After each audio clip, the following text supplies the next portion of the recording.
So we got, first truck coming in this morning. He's running about an hour or so late. He got delayed on the pass, white pass.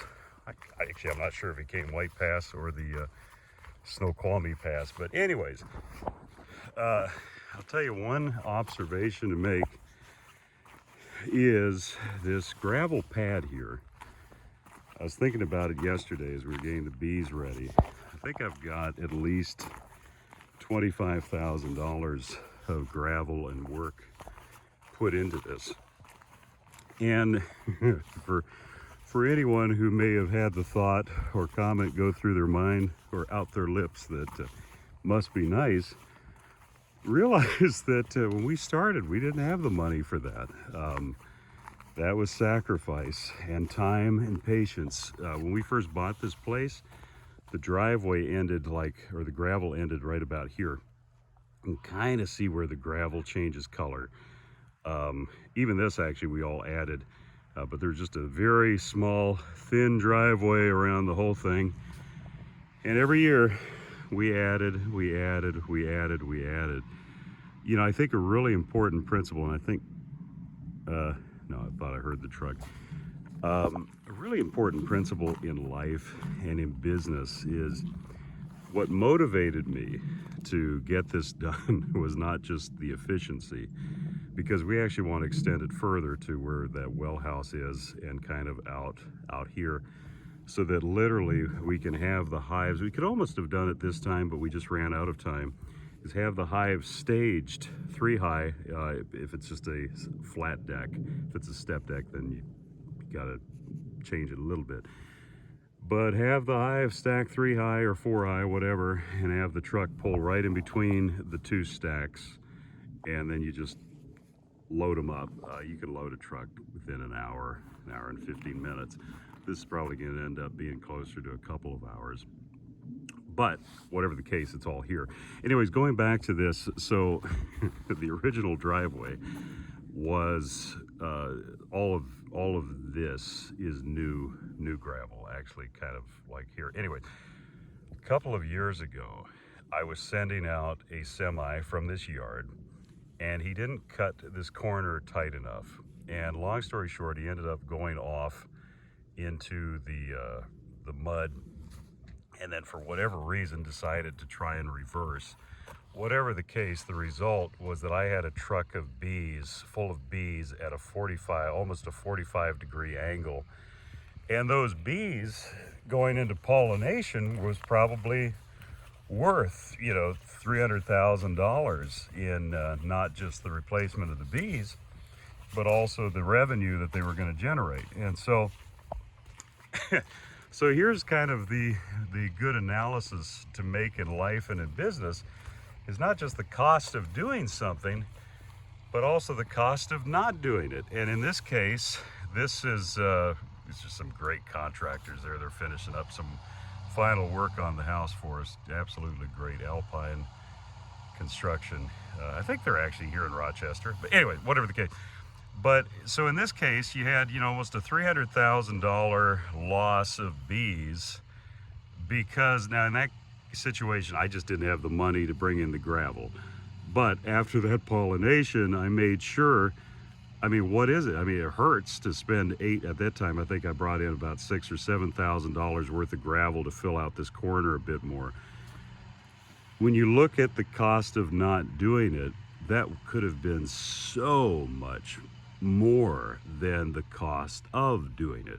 It's kind of like what I've touched on in my last video as well, of investing in yourself, making sure that you're doing quality ongoing education. That's so important. And in bees, it's no different than anything else. Is how are you what are you investing in yourself? It's great to invest in the bees. It's great you have to be strategic. Make sure you're investing in the best nutrition, in the best genetics, in the best mite treatment and most effective mite treatment that you can. But you also need to invest in yourself and your education. That's another thing that I was just thinking about today or yesterday when we were moving around these bees and getting them ready, is you have to have to do beekeeping commercially or as a business. There is You have to have some mental toughness, you have to have some physical toughness.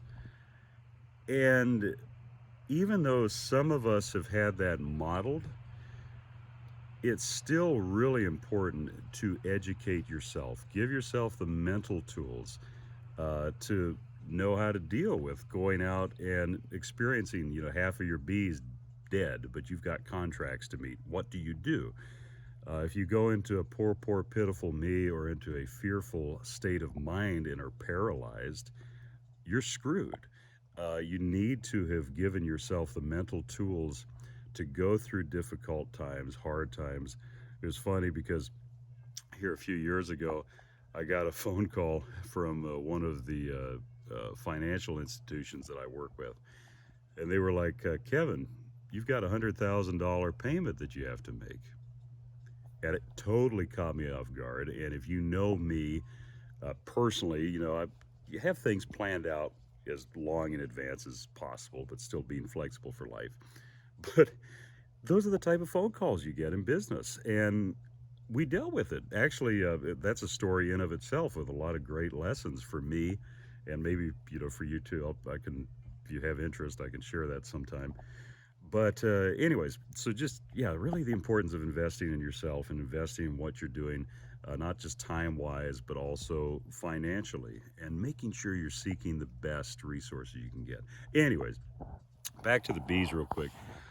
One thing that we're doing this year that I'm really happy about is we were actually able to do all the pollen sub yesterday on these. So when we go down to California here in a few days, the bees are going to go down there. We've got a wonderful gentleman that's going to be offloading them there in our holding yard. We've got all the pollen done, so all we have to do is go down and feed. And then here another cost analysis that was really important for us is we're going to leave a truck down there, and then obviously our Hummer-Bee and trailer, and we're going to fly in to Sacramento from either Seattle or Portland. Because once again, here's another cost analysis, is that when we're driving down, and we had to build up to this. So I'm not saying that if you're just starting, that this may make sense for you. When you're just starting in business, you got to wear 20 different hats, and you've got to burn the midnight oil. There's no doubt about that. But then as your business scales, then you have to really start routing out where are inefficiencies, where is lost profit. In this case, for me to drive 12 hours, even though I can make phone calls, there's a lot of other work that I can do on my computer. It's just other stuff that's a lot better use of my time than just 12 hours of having to focus on driving. Flights now from Seattle to Sacramento, if you book them a week out, are like $150. And so it's like, can I make $150 or make more than $150 if I have 12 hours where I can actually be at a computer working versus 12 hours of just physically having to hold a steering wheel and drive? You better believe it. My time can be spent elsewhere.